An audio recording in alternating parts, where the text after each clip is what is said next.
Have several issues to take care of this morning. First and foremost is the defense motion for judgment of acquittal. Mr. Nelson.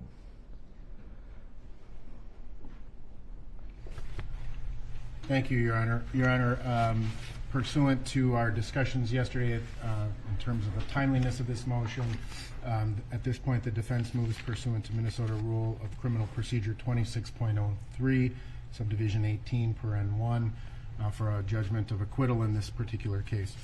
I'm sure that the court is very familiar with the legal standards applicable in this case. The court needs to view the evidence as presented in the light most favorable to the state. At this point, Your Honor, the defense submits that the state has failed to present sufficient evidence, even in the light most favorable to the state, to establish two of the principal issues or case. The use of force and whether the use of force was reasonable, as well as the cause of death of Mr. Floyd. Starting first and foremost with the use of force, what the state has essentially done is provided 6 different opinions from various police officers or use of force experts, all of which seem to contradict themselves or each other. For example, Sergeant Pfluger testified, and Sergeant Pfluger and Jody Steiger, I would say, are the only two who have had a consistent opinion that the use of force became unreasonable at a point that Mr. Floyd ceased struggling. Mr. Zimmerman, or Lieutenant Zimmerman, had the opinion that even at the point of, even at the point that the force became unreasonable, use of force became unreasonable when Mr. Floyd was a real statement in terms of the use of force.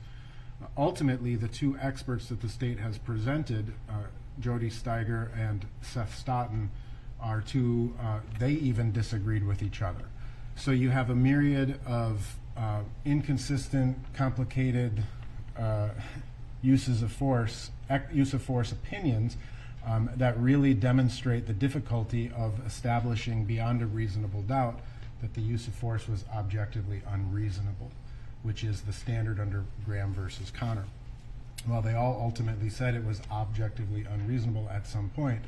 The question is when did it become? And we have, again, 6 or 7 different opinions on that. In addition, Your Honor, in terms of the medical evidence, the court is aware the cause of death has to be proven beyond a reasonable doubt. You have the testimony of Drs. Tobin, Dr. Rich, and Dr. Smock, who ultimately testified as to, and Dr. Lindsay Thomas. Those 4 doctors ultimately concluded that it was an asphyxial death. However, the state likewise presented Dr. Baker's testimony, which in large part, while he declared it a homicide for medical purposes, which is not a statement of criminal obligations, or the criminal standard, Dr. Baker suggested something much different, which was that Mr. Floyd's heart simply couldn't handle the stress of the circumstances. So, Your Honor, the state has essentially introduced doubt in the context of providing multiple opinions from multiple experts, all of which seem to contradict each other, and for that reason we would ask the state to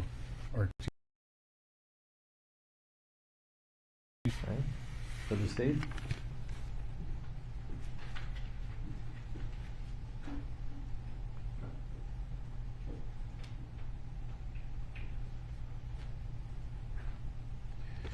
Thank you, Your Honor. The state opposes the defendant's motion for a judgment of acquittal. The evidence taken in the light most favorable to the state as we've presented it establishes all of the elements of all of the crimes charged and negates the defense of reasonable use of force. The issue is not whether there are inconsistencies, minor inconsistencies in what witnesses say. The issue is whether, taken as a whole, the state has proved its case. In terms of the force analysis, a reasonable force, there's no question that the witnesses who have testified have all opined that the defendant's force was objectively unreasonable. He was not trained to do this circumstances and simply continued on too long.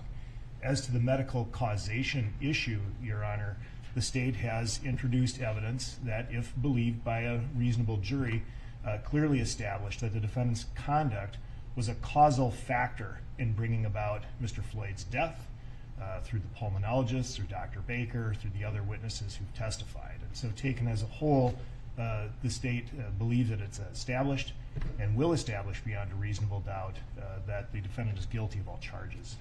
Thank you. I'm going to deny the defense motion for judgment of acquittal. I would note the standard, unlike a jury which has to decide whether the case has been proven beyond a reasonable doubt, and in doing so must presume the defendant innocent, most favorable to the state, they could give their greatest weight to those witnesses who establish that the use of force was unreasonable and that the cause of death was positional asphyxia or lack of oxygen, however the state wishes to characterize it, but most importantly that it was caused by the defendant. That is viewing the evidence in the light most favorable to the state. It is clear that that has been established, and so based on that standard, the motion for judgment of acquittal is denied. All right, I think we told counsel for Mr. Hall to be issues other than that. I do not, Your Honor. All right.